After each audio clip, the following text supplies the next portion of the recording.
Sabi niya, sino man ang ginawa niyang katatawanan o kalokohan, ang lahat na napapaloob sa Islam, na dala-dala ni Propeta Muhammad sallallahu alaihi wasallam, kahalintulad na ginawa niyang katatawanan ng Quran, ginawa niyang katatawanan ang iman o ang Islam, ginawa niyang katatawanan si Allah Ta'ala, si mga propeta, ang kabilang buhay, ang qadar, ang malaika, ang mga libro, ang sala, ang fasting, ginawa niyang katatawanan, ginawa niyang kalokohan, faqad kafara ijma'an, ay kafir na yung isang tao, labas na siya sa Islam. Anong sabi ni Allah Ta'ala?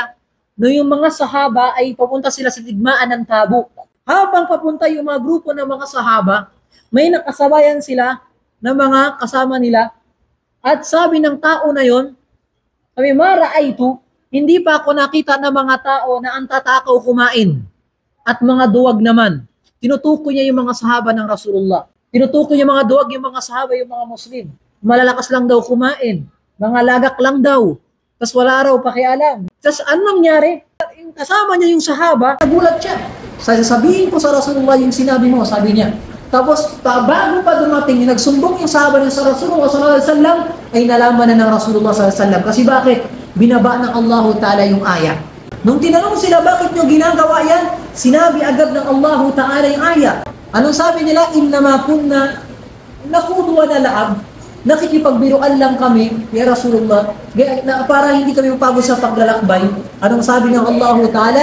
Qul abillahi wa ayatihi wa rasulihi. Sabihin mo, Muhammad, sa kanila, patungkol ba kay Allah Ta'ala, sa kanyang aya, sa kanyang propeta, sa lahat na napapaloob sa Islam, kuntum tastahzi'un, nakikipaglokohan, nakikipagbiruan, niloloko nyo kami? Nakikipagbiruan kayo?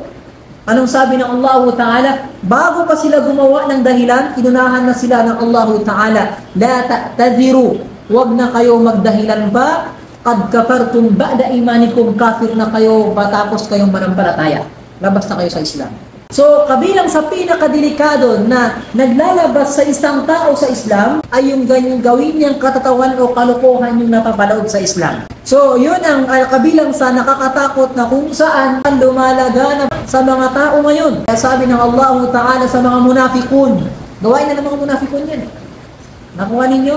Sabi ng Allah Ta'ala, وَقَدْ نَنْزَلَ عَلَيْكُمْ فِي الْكِتَابِ أَنْ إِذَا سَمِعْتُمْ آيَاتِ اللَّهِ binaba ng Allah Ta'ala sa inyo ang banal na Quran. Kapag naririnig nila ang ayat ng Allah Ta'ala, yukfaru biha, yustahza'u biha.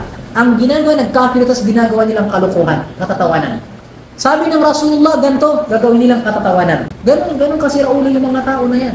Sabi ng Rasulullah, sabi ng Allah Ta'ala, gagawin nila, titignan nila kung ano yung nakakatawa sa isang tao. Hindi ka nila pariringgan. Gagawin ka nilang kalokohan lang. At gawain ng mga munafikun yan sa panahon ng mga naunang propeta. Pahalid ko lang kay Propeta Shu'aib alayhi salatu wassalam. Nung dinadawaan sila ni Shu'aib alayhi salatu wassalam, sabi niya, Ya Shu'aib, inna naraka fina da'ifa, wala ka naman halaga sa amin. Kumbaga, yung mata mo, bulag ka, paano ka na yung paniniwalaan? So ang ginagawa nila, imbes na paringgan nila yung aya ng Allah Ta'ala, titignan nila yung kung anong kahihiyan sa pagkatao mo. Para lang hindi paniwalaan yung sinasabi mo. Gina-justify nila, kumbaga reverse psychology ang ginagawa nila. At para lang tirahin nila yung Islam, yung religion ng Islam. Kaya sabi ng Allah Ta'ala, فَلَا تَقْعُدُوا مَعَهُمْ, huwag makikitungo makikitungo sa mga taong ganyan. Hatta yakhudu fi hadithin ghairi, innakum idham mithlum, kasi kapag sinamahan niyo yung mga taong ganyan, innakum idham mithlum. Ibig sabihin, pare-pareho na kayo. Tinutukoy dito, basta napapaloob sa Islam, batas ng Islam, sa iman pati sa Islam, yun ang tinutukoy dito.